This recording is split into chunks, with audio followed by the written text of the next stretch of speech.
President Hakainde Hichilema.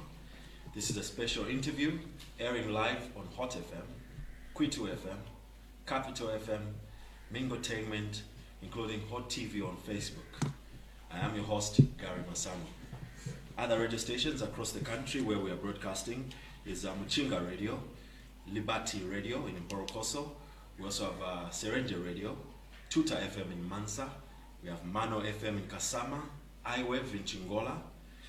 We also have Feel Free in Chipata. We have Choma, Mano, locked on. We also have Zambezi FM, Voice of Kalomo as well. And Mafken Radio is also a part of this broadcast. Not forgetting Diamond TV as well. Now, this is a special interview, and we are here at the residence of UPND President Hakainde Hichilema. There has been a firestorm brewing in Zambia over the past few days regarding the role that Mr. Hichilema allegedly played during the privatization process in Zambia and the role that he played. The debate has followed positions by FD President Ms. At the time of the privatization was Finance Minister, that Mr. Hichilema acted impropriety and personal benefits from that process. Well, what has happened since is that Mr. Hichilema has instructed his lawyers to issue a demand notice of Ms. Nawakwi to apologize, retract, and pay a conservative sum of $3 million in compensation. Now, as at midday yesterday, Ms. Nawakwi refused to apologize, and the 24-hour period in which to do so has elapsed, and it elapsed yesterday at 17 hours. That's Thursday, September 3rd, 2020.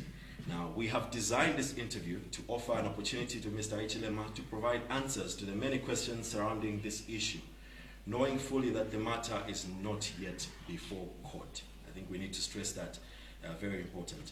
Now, with that background, allow me to welcome Mr. Hichilema to this interview, and at the same time, we thank him for welcoming us to his beautiful home, because we're at his residence. Mr. Hichilema, good morning, sir. Gary, good morning. Thank you very much. Good morning, listeners, viewers, wherever you may be. We're very pleased to host you today. Welcome, everybody. Thank you. Great. So we're here today mainly because this time last week, you had phoned in on a live hot seat program to challenge what you termed as lies peddled by Ms. Nawakwi over your role in the privatization process. She alleged that you made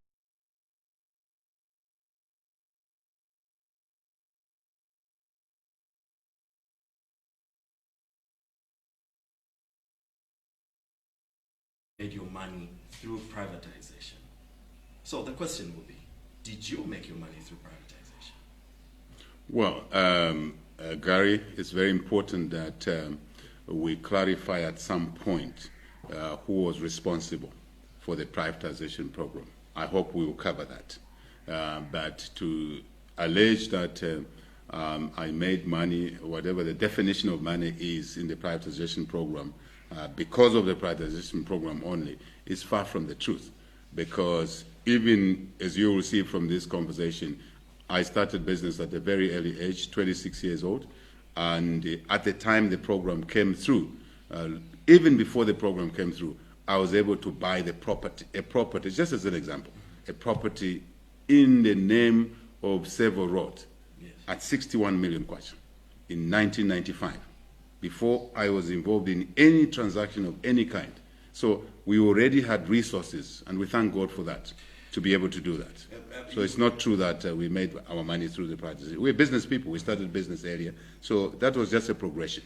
You mentioned the house, and I know it's one of the issues that Ms. Nawakwi did raise, and we'll touch on that yes, shortly. But I know that your role in the privatization process always pops up, and it is usually around this time as we get into the election year.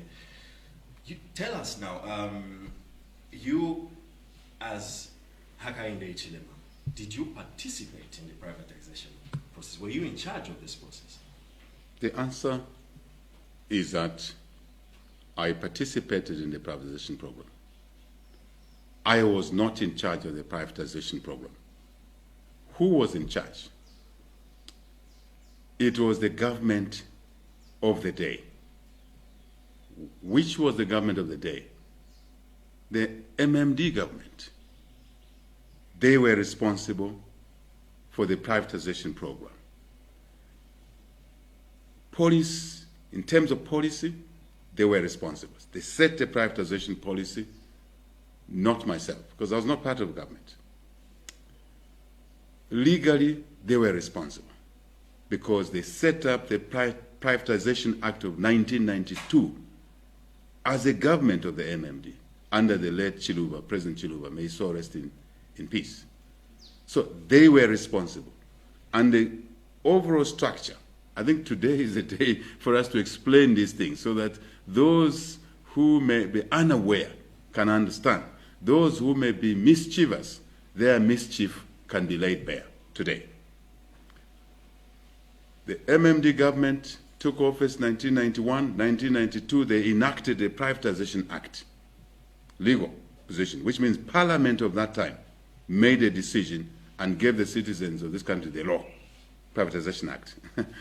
Then the structure, the way they worked, was that there was, obviously after the law was made, there was the cabinet on top, chaired by the president of the time, Mr. Chiluba. Under the cabinet there was a committee of ministers within cabinet that were called Committee of Ministers on Privatization. HH was not there. Then there was a privatization agency, ZPA. Gary. Yes. As an institution, as a manager to implement the privatization program, it was there. That is where the policy and legal power basically lay. I hope we get that very clear. So the decider was the cabinet, chaired by the president, and then the subcommittee of cabinet inside there, and the Ministry of Finance, Commerce, as it were, mines or tourism, depending on the asset, were key. Then the manager was the privatization agency. The privatization agents then would ask for expert advice from many, many people. Thousands of Zambians, not just Zambian lawyers, Zambian corporate finance guys like ourselves, not just ourselves, real estate agents. They asked, valuers, I'm talking of property valuers, engineering firms, all of them from 1991, 1992 along were somehow involved, many of them. And 270 companies were sold, or units, as it were. And today, HH was responsible. HH sat below the privatization agency, asked to do his professional work, like an asset verification. So the answer is yes, in terms of involvement at that level, as I've explained, no in terms of responsibility, in terms of power, in terms of legal power, in terms of police power. I was not responsible. So you were not in charge? I was not in charge. Thank you very much. Okay, now let's zero in on the three key issues that Madam Nawakwi raised, because and I know this is what has brought up all this talk over the past week. Yes. In it, the Sevo Road property, the Ramco sale, and then there's the Mosio Tunia International Hotel that's in Livingstone. Let's go through each one of these items. Let's start with the Sevo Road property. Yes. When did you acquire that property? Well, first I think, Gary, it's fair to say that Madam Nawakwi on Hot FM alleged that I stole a house from Limabank. And she mentioned the house, the Kabulonga Road, the Sevo Road house in Kwesi, that I stole the house from Limabank.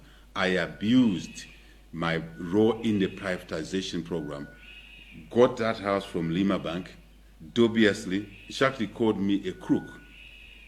I'm not crook. So that's the first issue. So that house never belonged to Limabank, as she alleged. So you did not buy the house from Limabank?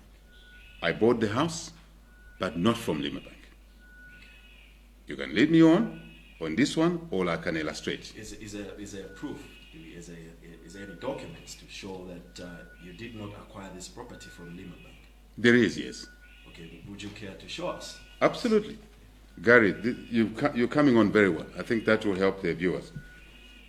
Madam Nawakwi made this allegation clear, unambiguous. I responded on your program that I never bought a house from Lima Bank, I never stole the house, I don't steal. Here are the facts about the property. This property is called Farm 488A, stroke 14, stroke A, stroke 3, Several Road. That's the name of the property. That's the identity, legal identity of the property. Property have legal identities, right?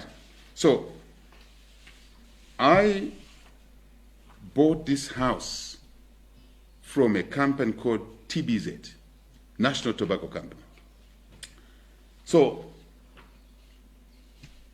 this house basically was advertised, open tender, public open tender, through the newspaper. In 1995, Madam Nawakwi says, I stole the house from Lima Bank because in her allegation I was involved in the privatization of Lima Bank. Which year? 1998. But I bought this house through a public tender in 1995. The timeline there does not match. Someone is lying. Is it me or is it her? It is her who is lying. I say, Edith Nawakwi, you lied.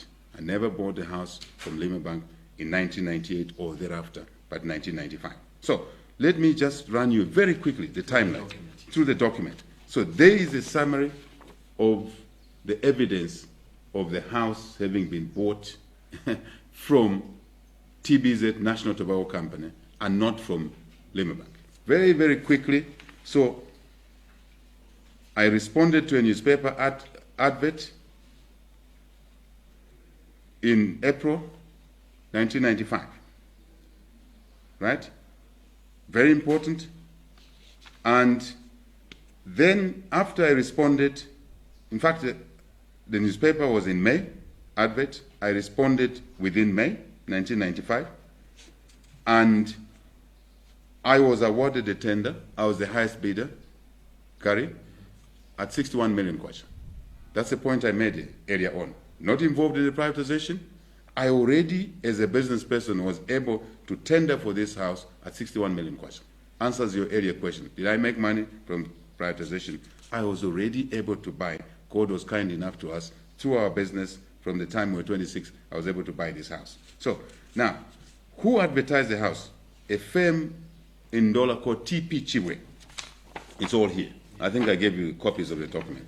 TP Chibwe, you do have a copy? Yes. Very good. TP Chibwe and Company of Ndola, who were valuation surveyors and state agents who had been engaged to sell the property. For the avoidance of doubt, I myself just made an offer. The advert had many other houses. I singled this one and made an offer. To be specific, my offer went in on 26th of April, 1995. The records are here. Then evaluation was done. How they did it, I don't know. That was not my job. I was offered the house. So who owned the house from day one? Who owned the house? Let's go through very briefly. The records are there. Here is a record from Lands, Ministry of Lands. That's a record that shows who owns the property if it's on title in this country. And you can see the stamp. Gary, this statement was obtained on 8 December 2011 because questions around this house started a long time ago. That's what many people are not aware. So Mr. Chileshe was the owner of the house, and he sold it to the Tobacco Board of Zambia in July 1997. July 1997. Then Tobacco Board of Zambia went along their entries here, got a mortgage from Zambia National Building Society for 15,000 kwacha on 6 October 1971. Right? The mortgage was entered in the property. Then, in December 1989, the Tobacco Board of Zambia changed its name to National Tobacco Company. You can follow what I'm saying here. And all these entries are there. They are not my entries, they're entries from the Ministry of Lands, which is a government department. Then National Tobacco Company borrowed money from Finance Bank in December, basically 1990. They borrowed money from Finance Bank. From this document I've given you, Gary, which explained how the Finance Bank then was not paid, and they moved in to repossess the house according to the security that was offered. And when they repossessed the house, they passed it on to TP Chibwe of Ndola to advertise for sale. That's when I responded. After that, I won the bid, as I said, 61 million kwacha, no income from privatization from my other business. As a partner, as a shareholder of a couple of businesses at an early age. No privatization at that time. I was already a shareholder. Then, after I bought the house, I paid through the real estate agent, through my lawyer, one Malcolm Sonda, who is Deputy Chief Justice, and he's still alive, Malcolm Sonda. Then they went and paid off the mortgage, and the mortgage was cleared as the debt shows here. Very, very clear, right? Mortgage plus interest was at 10 million kwacha, is at 27 September 1990. And the money I paid them, they went and cleared the mortgage. Then they were able now, on 7 July 1995, they discharged the mortgage. Yes. That's a month. Then the house was offered to me by the National Tobacco Company through the real estate agent, and I bought it and registered an assignment, a document called an assignment, which is used to change ownership on 7 July 1995, Gary, and then I became the owner of the house. 14/3A, in short we call it, Several Road, Kablonga, was never ever a Lima Bank house. Lima Bank came up for privatization in 1998. I bought the house in 1995. Edith Namakwi, you are a liar. Thank you. That clears one of the particulars of defamatory statements that you have raised. Yeah. So but Gary, she has a chance in court to prove whether she has a different record from this. Okay. She has a chance in court. That's why we've gone to court, so we can stop shouting at each other. Thank you. All right. Now, I want us to move to the second item, which is RAMCOs. Yes. What role did, you can allow me to call you HH? Yes. What role did HH with pleasure. play in that transaction, whether remotely or closely, because she raised this amongst First, there is this allegation that this young guy called HH was responsible for privatizing mines, and that he alone had the power. I think I've explained that I didn't have the power as a service provider, contracted and many times appointed through public tender, either as an individual or as a firm, and of course agreed fees. I got paid. That's my job. That's my business. I got paid. So I think today I must put it clear that that is a different issue. So there is an allegation that I privatized a mine called RAMCOs. I never privatized any mine in this country. I've made this position very clear. So RAMCOs was privatized around 1997. Gary, I was not involved. The records are there at the ZPA, at the Zambia Development Agency today. Very clear records. You will not find HH's name there. But that were you a part of privatization at that point? Exactly. Okay. Yes. You were. I've articulated that in terms of whatever work I was asked to do. And so I think I explained that how the structure was and how the experts, came in. So, but I was not involved in the privatization of any mine, because this is a mine we're talking about. So it was sold by the government again, the MMD government, through the structure I gave you, Committee of Cabinet on top there, ZPA. In this case, there was a special team that handled that. I was not involved. Why do you think she mentions HH? Malice. In all of this. Malice. In particular with RAMCOs, because you cleared obviously the first issue on the house. Yes. Now this. Why do you think she mentions HH? She is confusing things. She is claiming that I was a receiver. As you can see in our demand letter, which I want to waive here, right? Item 5.3 of our demand letter, we are saying, Madam Nawakwi alleged that I had an improper and illegal conduct in the receivership of Ramcos, privatization and receivership of Ramcos, in her insinuation that this young guy called HH had the power to privatize mines, all assets. It is wrong. It is actually malicious, completely malicious. And again, she will have the time to prove herself in court. That's the only place you go to if you're arguing. Let me return to the issue. The issue is that neither did I privatize Ramcos, Gary, or was I a receiver of Ramcos. I was none. Don't forget that in her program at Hot FM, she alleged that I stole $10 million from Ramcos. How I stole it, I don't know. She will prove that in court. We are going to see in her allegation how I stole $10 million from Ramcos. I didn't steal any money. I'm not a thief, Gary. I have never stolen anything. I want her to prove that. So I alleged to her that she alleged that I did all these things on Ramcos. I didn't. The only issue she may have been referring to was that Ramcos was privatized in 1997. 2000 or thereabout, after they had borrowed money as a private company, basically borrowed money from Zanaco. After privatization, they borrowed money from Zanaco, a bank, a state bank, and they failed to pay. And Zanaco appointed a receiver to recover the money that they were owed by Ramcos. Ramcos then was a private company. Completely, she's misleading herself and the public. And I'm shocked that a minister of finance, former minister of finance, can fail to understand basic facts.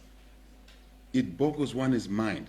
You can only prove one thing, that malice, political malice, get HH at all costs, even if he's not a criminal. You think she's just being malicious? Completely malicious, because the facts are there. How do I know the facts are there? When you are appointed receiver under the insolvency law in this country, you have to register your receivership deed at PACRA. At that time, it was called Companies Registry. It's now called PACRA. You also go to court and register that receivership deed. And by the way, you are appointed as a receiver as an individual. The law is very clear. There is nothing of HH there. So I can invite Zambians who may be doubting what has been going on to say, go to Companies Registry then, go to PACRA, go to courts and see the receivership deed, who was appointed receiver, to recover, only to recover the money for Zanaco, not to privatize Ramcos, because it was already privatized 3, 4, 5 years earlier. So facts are there. I don't want to mislead anyone, Gary. You, as Hot FM, as an individual, like I talked about this land issue, you can go to lands, you get this printout. If it's manipulated, the records are manipulated, there is a parent file there. As is the case on Ramcos, you can go and get these records. You don't need Hakainde to get them for you. Just go to there, to PACRA, go to this to court. You see if there was a filing of a recovery. I think my colleagues who did the receivership did a good job in the sense that they recovered the money for Zanaco, which was very difficult to recover. The rest is detail for court. We'll see what she says in court. Now, if you're joining us now, this is a special interview. We are at the residence of UPND President Hakainde Hichilema, and we're basically talking about issues that have happened in the last few days.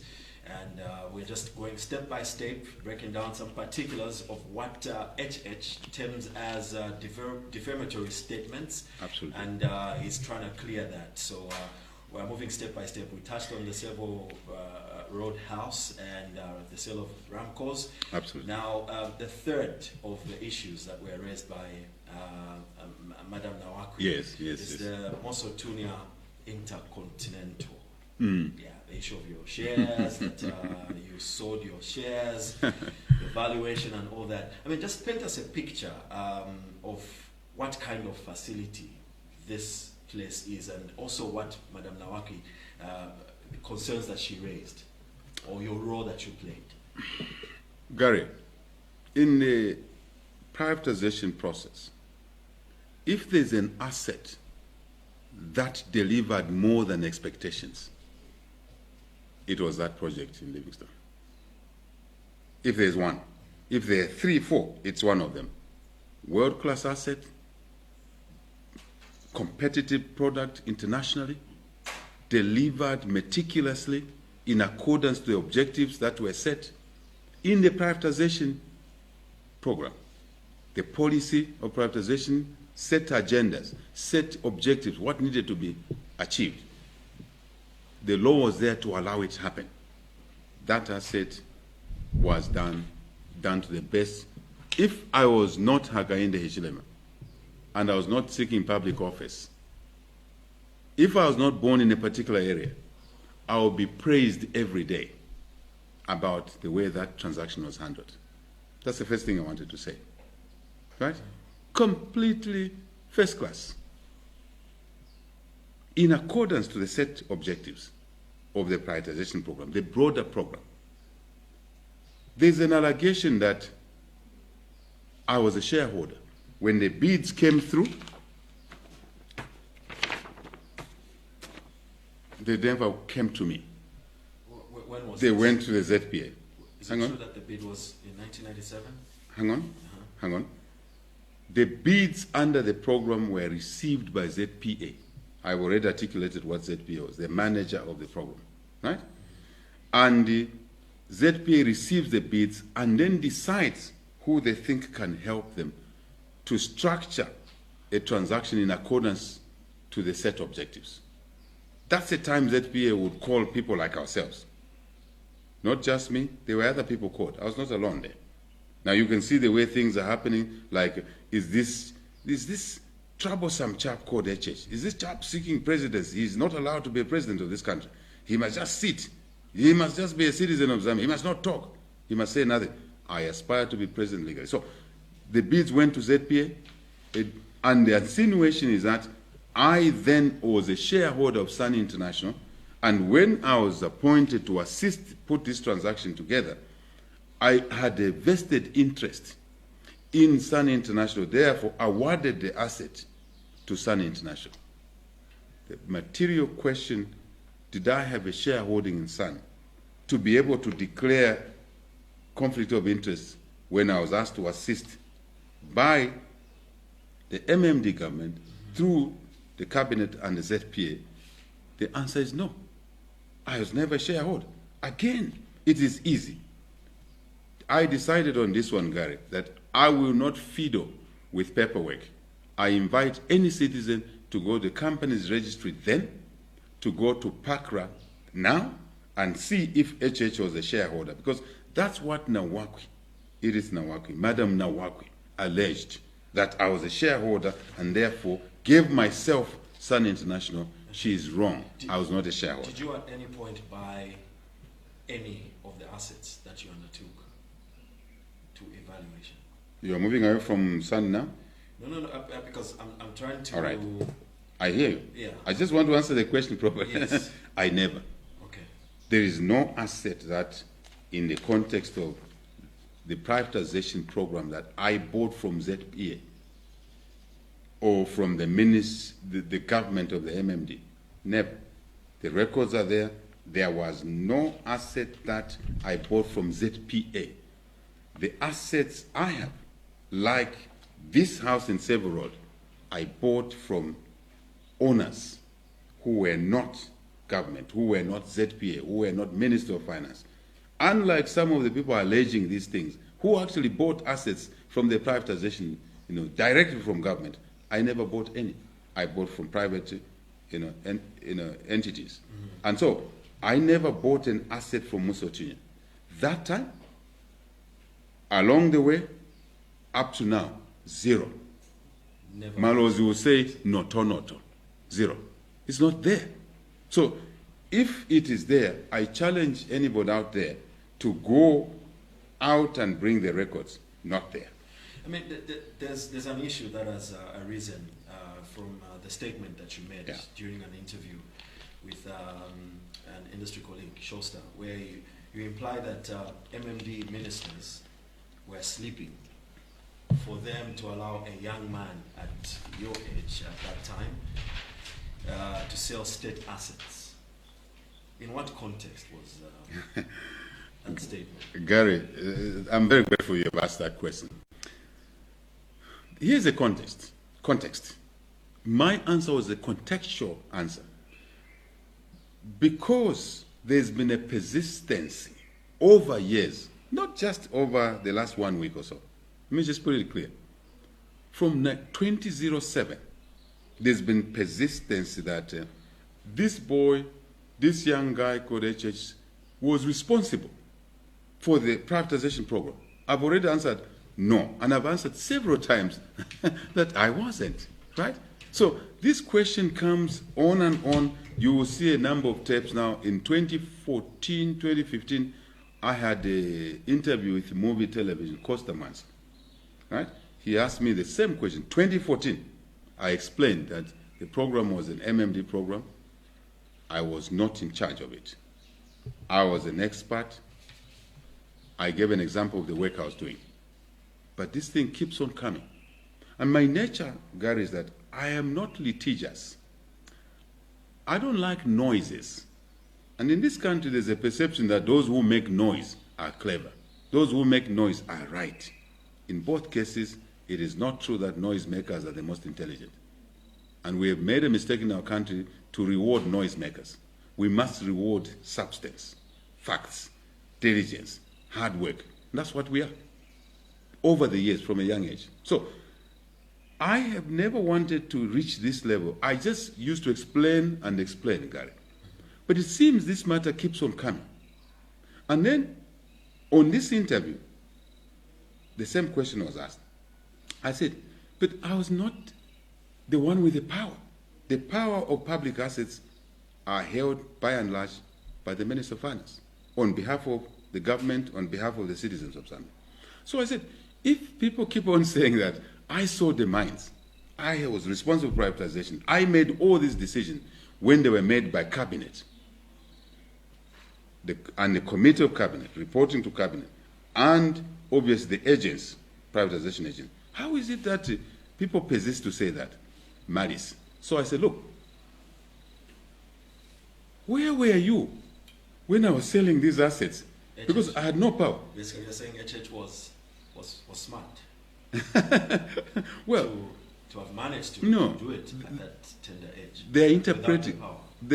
Exactly. You've got it now. You've got it. They're interpreting it that this young chap had the power to sell an asset he didn't own.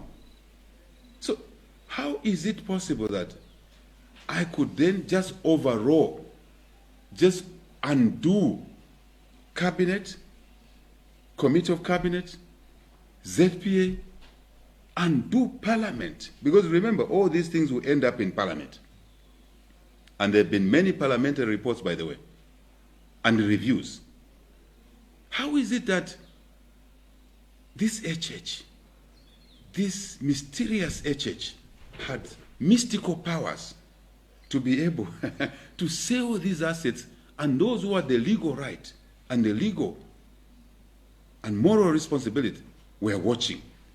Hence the context that where were you? Were you sleeping? Because you can't keep on accusing me, an innocent guy, who had no powers, that I saw all this. So it was contextual. And I insist that really there's no way this subject must continue going like this. Today we must settle it, but obviously I have an issue with Madam Nawakwi. We'll settle it in court. Now, some people feel that you stirred up this whole issue yourself when you dropped the names of Madam Nawakwi.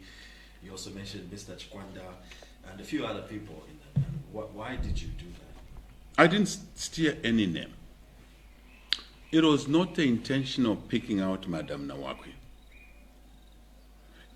Edith is venomous. The way she speaks, the arrogance she exhibits, not with me only, with literally everybody who she thinks is standing in her way. I don't know why she thinks I'm standing in her way. So there was no issue. It was an issue of mentioning cabinet. Was she not a member of cabinet during the material time? She was. Mr. Chikwanda, material time, he was the chief of staff at State House.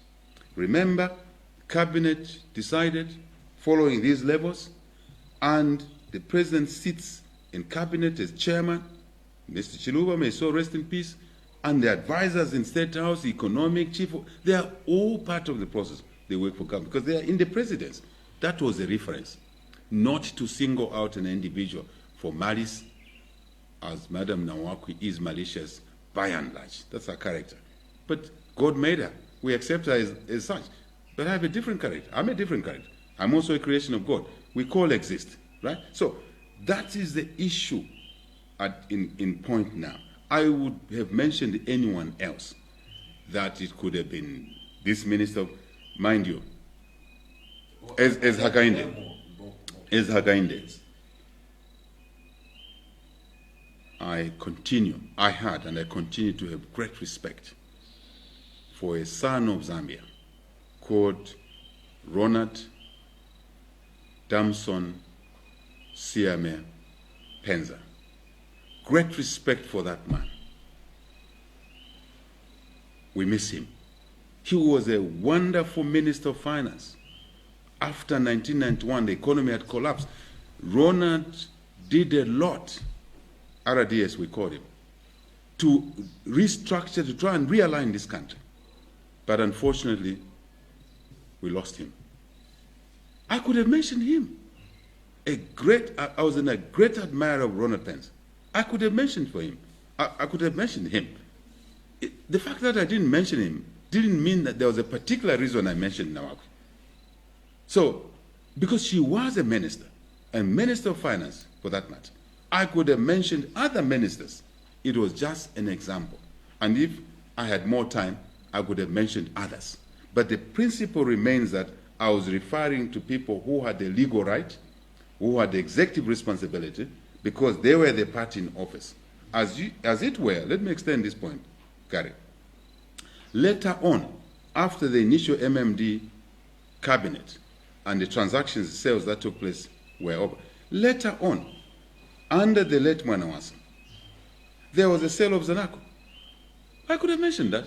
Nothing sinister. They had the power. What happened under President Rupia Banda? MMD again, they sold Zamtel to Lap Green. But one minister I would be happy to mention here because she talked about me and because she was a cabinet minister is Doris Leah. She was involved in the privatization of, if you like, Zamtel to Lap Green. Okay. Clear. And my colleague, Mr. Lungu, was in the transaction arrangements. I have a report for you here in the sale of cold storage. It is here. I will show the media here that he too was involved like me. But why talk about Hakainde all the time? Why not talk about other people who were involved? Many, including those who bought assets. Now, I could have also said under PF, sorry Gary, I'm not being overzealous, just to reinforce the point. Under the PF government, PF have privatized assets. Am I right? Yes, I'm right. Which we can prove. How? Receivership under the 1992 Privatization Act, the definition of privatization is a sale of an entity as shares, a sale of assets, privatization, commercialization, liquidation or receivership was part of the definition. The PF, under that definition, have appointed a receiver in KCM, Konkola Copper Mines, called Milingolungu. That is what people are forgetting. The PF have been selling assets. They are in the process of selling Zafico, which they almost arrested me for when I warned them about that. They have put Zafico on public offering. That is part of the meaning of privatization. So why Hakainde every time Hakainde? Because it's malice, because it's politics. He shouldn't be president of Zambia. Thank you. It's all malicious. It's all in here. Now, I've got the documents here. Now, obviously, I mean, some people feel that we need a commission of inquiry on these matters, while others, including former Finance Minister Dr. Katele Kalumba, who we had yesterday on Hot FM, sure, feels that it will be a waste of time, or rather, why involve investigative wigs to take up this issue In your thought, I mean, what do you think? What route are you comfortable with besides the court process? It's really, Gary, not Hakainde's comfort. It's not Hakainde's comfort. It should never be narrowed down to Hakainde's comfort. It should be to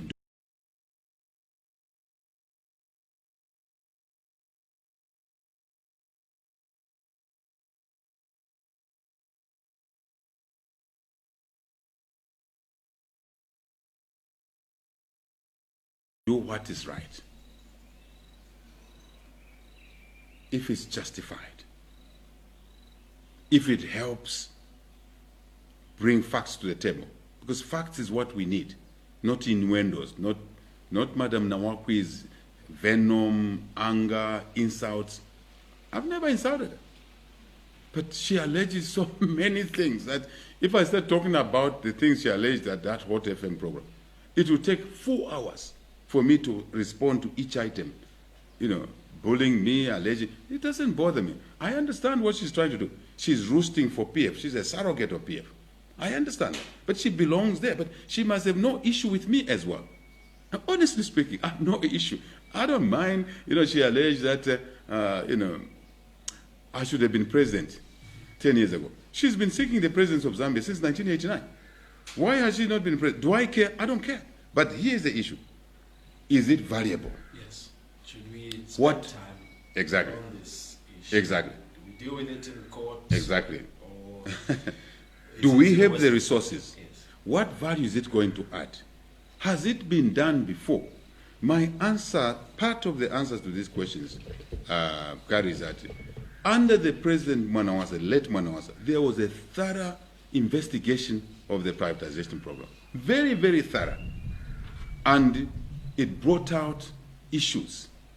It brought out litigation. It brought out all sorts of things. The records are there. Do we want to do it again? If Zambians find value in doing it, let them go ahead and do it. But it should not take away certain things. I hope there's a question about what should we be paying attention to. But if I said on this program, don't do it, someone will say, oh, he's covering up something. I'm not covering anything. As I've demonstrated in today's press briefing, there's nothing hidden for me. Everything is transparent. So if there's a wish, let it be, but we must also look at what do we want to achieve. Do we want to continue being malicious, but do we want to convince somebody else? Did the Mwanawasa probe not help? After the Mwanawasa probe, Jonas Shakafuswa, as the Deputy Minister of Finance, was asked a question. Report to Parliament on the privatization. He reported. Clear, the reports are in Parliament. Parliamentary reports. I think under PF, maybe, I'm not very sure, but maybe under, Finance Minister Chikwanda, a similar probe, in a way, was done. Either Chikwanda or Madam Manakatwe, Margaret Manakatwe. It was done all under maybe Felix Mutati. I'm not too sure. The report is there in Parliament. What else do we want to do? But if Zambians want to do it, please yourselves. So should we do a commission of inquiry or proceed with the court process? What's the best? I'm relaxed on that. My mind is that there are things that are pending which are important to the welfare of the people of Zambia. But I should never stand in the way of anyone like Edith Nawakwi who wants to probe. That's why I'm giving her the opportunity to settle her wild and malicious allegations in court. Me, I've taken a position as an individual after 15 years of being maligned, and I was quiet. I've been very patient, Gary. Very patient. I'm a patient guy. As a cattleman, a boy from the village, you have to learn to be patient. Don't be emotional about issues. Look at the facts. Don't blow hot air, right? Just look at the substance. So I have taken this decision, right? So, but the probe can be done. I have no issue. But if there's value to the nation and we don't digress ourselves from important issues in the country, let those who want it proceed with it. But it must be done holistically. If a probe comes, let it be done holistically. And you'll find that this document I've presented here will be so small because the people who may have bought assets directly from the privatization are many. And they have to answer questions. I have no questions to answer. So now that you have gotten no response from Madam Nawaki, the 24-hour period has elapsed and no apology has come through. And she has actually even said that she does not apologize to criminals, saying that you are a criminal. In other words, what next? First, I'm not a criminal. I have never had a criminal mind. What we do is on top of the table from a very young age, from the village, going to school 3 years without shoes. Very clear, history is very clear. I'm not a criminal. That's the first point I want to say. And I'm not really unhappy about it because it's coming from an individual who harbors venom and a foul mouth, literally. So I forgive her for that. But I'll stay with the substance through the court process. I forgive her for that. I stay with the substance. Earlier you asked me a question, is tribunal is important or what? Remember, I've answered your question that the court will prove the issues. And in a civilized manner. So we don't have to insult each other. I will not insult her. We don't have to threaten each other. We don't have to be surrogates of the ruling party. As an opposition, you're supposed to be representing the masses that are not having service from a government. What service are we talking about? We need jobs. The youth roam the streets without jobs. Graduates who are from nursing college, teacher college, 50,000, 100,000 of them are roaming the streets without jobs. Our job, for me as HH, UPND, is to focus on how can we create jobs for these people. How can we send our children to school who are not in school, including orphans, how do we give business opportunity to our people? How do we revive the economy which has collapsed? How do we stop corruption? We will have a zero tolerance to corruption. How do we restore the institutions of government? Financial Intelligence Center. They produced a report, corruption is reported, nothing is happening. So what Nawakwi and PF are trying to do is to divert us from those issues and now drive us to these issues of, a house in Sable Road. I mean, look, a house in Sable Road? Is that a house that should occupy the media space, national agenda? Gary, just a little bit. Is that what is important? No. All she needed to do before she made these allegations is to go to lands. And she would have had this printed free of charge. Maybe it's a small fee, 20 kwacha or 50 kwacha.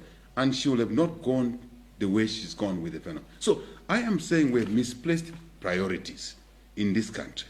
You see, for me, we must not leave the subject of corruption on fire tenders, corruption on fertilizer. By the way, Gary, when we take office, God's will, courtesy of the people of Zambia, we will save Zambians from the fertilizer import bill up to the quantum of $100 million. We've worked our numbers already. I will give you a chance just before we wrap up our special interview here at your residence to share with us what you feel is best as we get into this election year. Now, I noticed that you keep marrying Madam Nawakwi with the PF. Do you feel by any that maybe they are working together? I don't understand why you keep thinking that. Her actions. Okay. Her actions clearly demonstrate that she's a surrogate of PF. Her actions. Very clear. Her actions. Very, very clear. Parroting things that are not true. An opposition leader must add quality, must bring a competitive atmosphere into the political arena so that government money is not stolen from those in government. As it is on fire tenders. She should be talking about fire tenders together with some of us in opposition. Why is she not talking about that? She should be talking about the NRCs that are not being issued properly in the electoral process. She should be talking about why butane is not good for the country. On your program, she talked about her favor for butane. A genuine opposition leader does not favor butane as the church motherboard is done. That is the surrogacy I'm talking about. That is the parroting for PF I'm talking about. She's actually, I really think she did a good job. Because Zambians now know that in that corner, there's no opposition. There's a surrogacy with the ruling party. So that's my answer to that. What do you think that is doing for the opposition collectively? Because I know you worked as an alliance together with Madam Nawakwi years back. What do you think that... 2006. Yes. What do you think that is doing moving forward? Yeah, I think first, Gary, to be very brief in that answer, that alliance UDA was consummated during the time of Mr. Mazoka, may so rest in peace, and Madam Nawakwi, President Yenji. They did it before I came on, but Mr. Mazoka died, may so rest in peace. But even at that time, she was very obstructive. And on your program, she alleged a lot of things which I just ignored. One of the things she alleged was that when we were campaigning somewhere in another province, I sat in a room eating, and women were sitting outside eating buns. Me, I was eating decent food. I think that's what she meant. And the women were eating buns outside. And she came in to tell me, she was even trying to abuse the Tonga language. She said, Musa. I mean, what a fallacy. You can see the concoction of things that don't exist. The venom, the destructiveness was very clear at that stage. She never campaigned with me in 2006. So how was it that I was with her when she refused to campaign with me? She campaigned with PF. With another party. You are in this alliance, you are campaigning for a party in another group. Are you an honest person? You are not. So in the opposition, you have a number of dishonest colleagues. She's one of them. In terms of the political consolidation of the opposition, I wouldn't touch her. Going into this election year, is being a part of an alliance something that you think you would try and do again? I think, what is the alliance for? It is to consolidate a group of people that offer, group of parties, group of Zambians that offer an alternative to the failed PF leadership. The answer is yes to that. We should work together as political parties, as individuals, as churches. That is the way this country has always delivered, Kari. Towards independence, Zambians work together. They didn't point fingers, you are a Lozi, you are a Tumbuka, you are a Tonga, you are a Bemba. No, they worked together, delivered independence. 1991, we all worked together, Gary, never pointed a finger at each other. That was, all those were alliances, composition of citizens, common agenda. We delivered and removed a one-party state, replaced it with a multi-party state. 2001, we all worked together to deny the late President Chiluba, Mr. Chiluba's third term, together. We did. 2021, we have to work together for a cause, for unity of purpose, to save this country from sinking, from dying, from destruction that PF has done. Debt, borrowing too much money, no jobs, no education, no medicines in hospital, no nothing. We have to come together. So the answer is yes. In order to save the country from total collapse and total destruction. The destruction is written all over. All over. People are hungry in homes, my brother. And that's what should be occupying our minds. Electoral Commission is handling certain processes wrongly. You can't remove citizens who registered as voters under the existing law. Without a law, you remove them from the register and say, this register doesn't matter. We'll bring about a new register. That's illegal. So the answer is yes. The answer is yes. Yes, thank you. You would get into an alliance. Like-minded people. Okay. Like-minded people, Zambians who want to retrieve this country economically, socially, yes. Now, I'll have to talk about government. Yes. They reacted, obviously, to the allegations raised by Madam Nawakwi through chief government spokesperson, yes, University, saying that yes, government is disturbed by these allegations and they are studying the matter. What do you make of First, Zambians should be surprised. Why would they be interested because Madam Nawakwi has raised the subject which has been raised over and over, as you can see from these papers? The same subject, right? 2007. This document was generated in 2007. MMD government then. Why are they concerned? Why are they concerned? Why? Because they have set up someone to allege so that they can pick it up like that. It's politics. That's why I have raised issues that this is not about a privatization, this is not about my house, this is not about Ramco, it's not about Sun International, it's about how do you stop Hakainde Hichilema, given the momentum that he has, given the Bali momentum, how do you stop him from ascending to serving the people? These are the schemes. That's why they are quick to say. Have you ever heard, Gary, someone who says, we will see how the public opinion goes, then we'll decide what to do? How can anyone say that? You can see, I think Dora, in my view, understood what is right and what is wrong. So she had to put that statement that way, which clearly demonstrates that there's a problem here, because this matter has been with us for 15 years. So it's a political gimmick. It is to marginalize HH. Is to, exactly. Is to create an opportunity here to arrest HH, trumped up charges again. Remember, PF have arrested me 15 times. 15 times. And none of these 15 times have I been found palpable. It is a way to put me in the cells, poison me in the cells, and then claim that we don't know how he died. That is what the agenda is. Just on that, yes. You've alleged that the state wants to assassinate you. And to quote your own words, the truth is they want to have access to my physical body so that they can eliminate me. Their plan is to arrest and then kill me. Those are very strong allegations, HH. Well, why are you saying that? Gary, you judge from the happenings. Why would you arrest a political competitor 15 times? Why would you tear gas HH every move he makes when I have a freedom of movement? Why would you, Sesheke, attack a citizen in the manner I was attacked to be killed in Sesheke like that? In Luansha, in Kitwe at our secretariat, in Ndola Sun FM radio, Gary. I had to go through the roof to survive. The PF thugs. The police couldn't stop them. So basically the police cannot touch them. Then, let's put aside.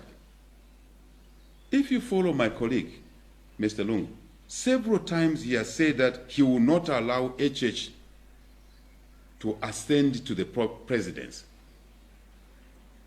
He would put it in his way that I will not allow HH to enter State House. I will not want to see HH's name on the ballot paper. What is the meaning of that? Is to take him out. How do you take him out? Because you can't not threaten HH. He's a citizen entitled. He's a citizen entitled to leadership. For him, Mr. Lungu and his cohorts and his surrogates like Nawakwi, it is to stop this guy, create an opportunity to arrest him, finish him off in prison. That is what this is all about. Do I have to die for someone to remain in office? Because I'm a good competitor, a good one for that matter. Imagine if they were not abusing the Public Order Act. I can travel anyhow, I can campaign as they used to campaign as PF in opposition. There will be no competition. Mr. Lungu and his surrogates know that. So the ideas they are mooting is to stop this guy, because he has, Mr. Lungu has said it openly. One time he was in Sorwezi. He said it. We will never allow this Tonga. I don't know what has happened, what crime these bloody people, they call this and that. What have they done? What they are citizens. Why would you say that you will not allow, even in a very arrogant, by quoting them, I don't want to be sounding arrogant myself. Why would you stop this Tonga from being president? I'm not seeking presidents because I'm Tonga. I'm seeking president because I'm a citizen of Zambia. 1, 2, the law allows me to do that. 3, it's my personal decision. It's my right, my civil liberties, rights and freedoms allow me to aspire. Why does this tag always saying, we will not allow this one to be president? So, why would you say that if you are in State House, the police are listening, the intelligence is listening? For some officer in intelligence, he may say, oh, this is a message from the president to eliminate HH. Because the president is a commander-in-chief. Why would he be saying things like that? So It is these things, Gary, that build up to make me believe. And the trumped-up charges I've talked about, where I'm arrested for treason. I never committed treason. I'm arrested for so many things. I've never done any of those things. And I have never been found wanting by the law. Why continue doing these things? Is to eliminate HH. How best do you want to eliminate it? There's so many ways. One is put him under your control, then finish him off. Zambians must know out there, that's the scheme. All of this is not about the house. It's about eliminating HH from the ballot box, so now, eliminating HH from the presidency. So now it's there. It's in black and white. Besides all of that, like in the political field, and that's what's going on. You mentioned ballot box. At the end of the day, it's about the electorate.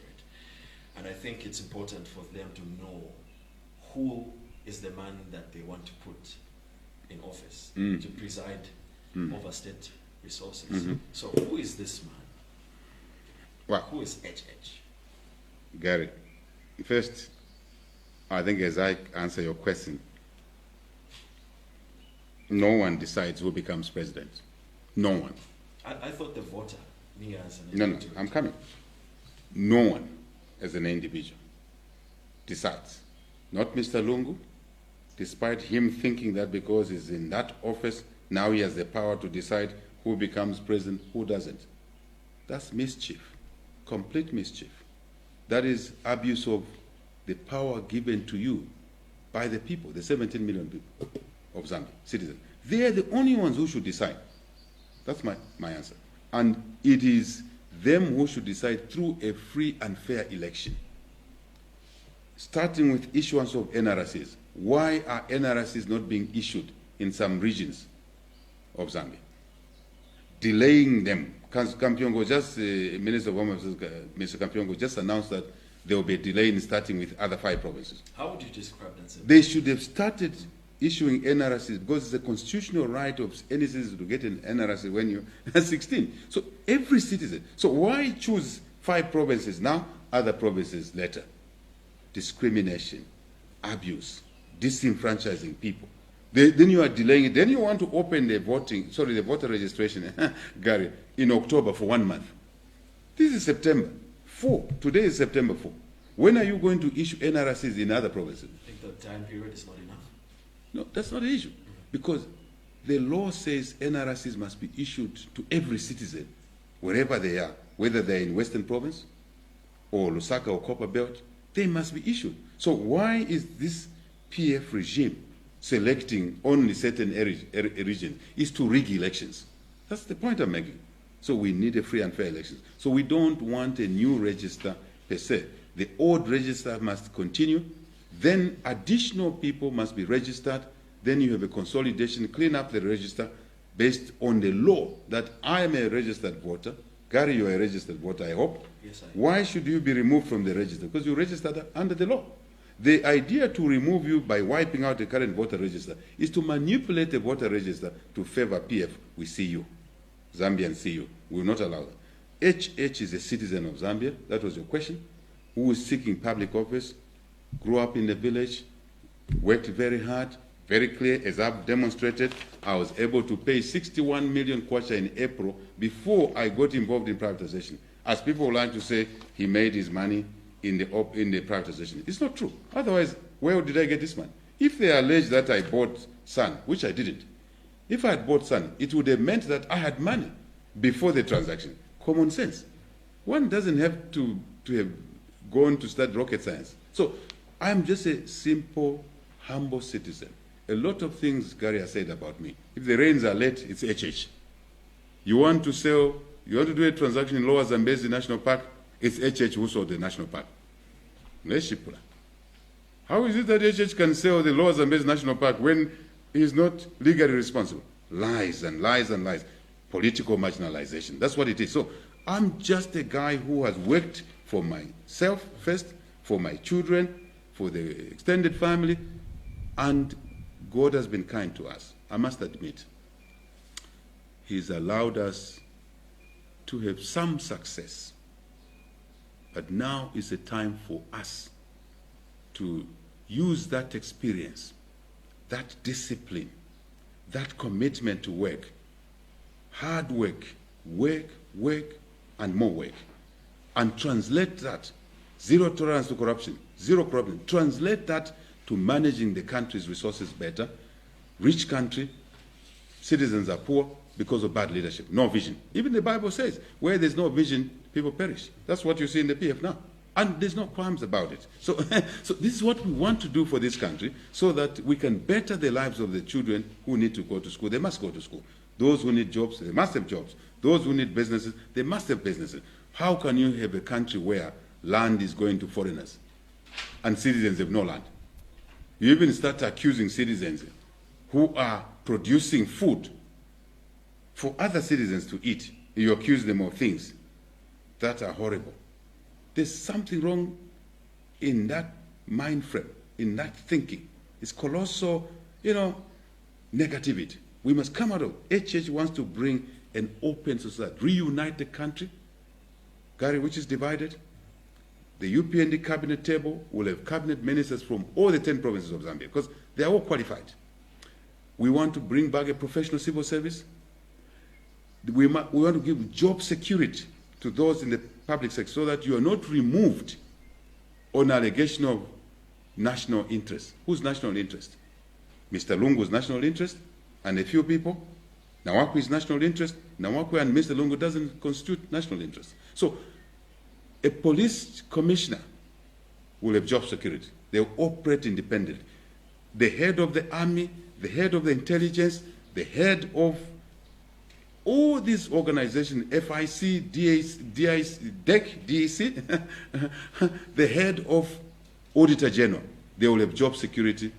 They will not have their FIC report delayed so that it can be doctored, so that you can remove names of the corrupt people in government, those who are buying fertilizer at a high cost, when we will be able to reduce the cost of fertilizer in this country by $100 million minimum. We've already worked out our numbers. That is what we want to bring to the government, to the people of Zambia. And that's a service that we want to bring, not to go and steal. The reason people think maybe HH stole from this privatization, because in their minds, they think that because they steal, everyone else steals. That's not true. We are different. Okay, so we want to bring service. That's who HH is. To change all of that. Absolutely. But we want to make sure that the country is reunited. Not polarization like this, not using stories of privatization to marginalize, someone who can save this country together with others better, and then continue stealing from the people, continue denigrating the economy in this way, continue removing competent governor of a central bank and replace them with, arguably, so you other all over. Mr. Hichilema, sir, we'd love to thank you so much for welcoming us into your home and to share with us. I mean, you're obviously responding to the allegations made by FDD leader, Madam Edith Nawakwi, and of course, the plans that you have as we get into this election here. Thank you so much. Gary, I'm very grateful to you as an interviewer. I'm very, very grateful. Very difficult subject you have to deal with. I think for some people, for me, it's a very easy and straightforward subject. Facts don't lie. So thank you for that. To you, thank you to Hot FM, thank you to other radio stations in Lusaka, elsewhere in our country. You have a role. Under UPND, no one, and I mean no one, will shut a radio station. You self-regulate. No one will shut a television station. You self-regulate. You are media, you are professionals. You should be fair, you should be balanced, but no one will shut you down because media freedom is enshrined in the Bill of Rights. So we promise you that. We commit that to you. And we'll take your word for it. Today, Gary, remember this conversation. Take my word. I don't say things to please anybody. I say things that are well thought through, that we believe in. And that's why we are consistent. From 2006, we've been very consistent. Maybe we have changed the examples, but the consistency is there because we are stable characters. We are accessible, not mutations, not amoeba, not camouflage. Simple, straight. The country deserves decent leadership now than ever before to reconstruct the economy and social value for our people. We will care for the people of Zambia, number one, and all the time, not care for ourselves. You see the colleagues in office, they get the plots more than anyone else. when citizens have no applause. Thank you, Gary. Thank you so Thank much, you very Mr. much. Hichilema. I wish we could go on and go on. There's so much Yeah. to talk about, but that's all the time we had. Thank This was a special interview, airing live on Hot FM in Lusaka, Kwitu FM, right here in Lusaka as well, Capital FM in Lusaka, also on Diamond TV, live on Mingotainment as well, and on Hot TV on Facebook. On other radio stations as well, Mchinga Radio, Liberty Radio in Porokoso. We also had Serenja Radio, Tuta FM in Mansa, Mano FM in Kasama, Feel Free in Chipata. We had iWave in Chingola. We also had Radio Mano in Choma, Zambezi FM, Voice of Kalomo, Mafken Radio as well was live. Wonderful. So this has been Gary Masano. Thank you so much for being a part of this interview. And that's a wrap. Thank you so much again. Thank you, Gary. Indeed, you're welcome. Thank you. God bless.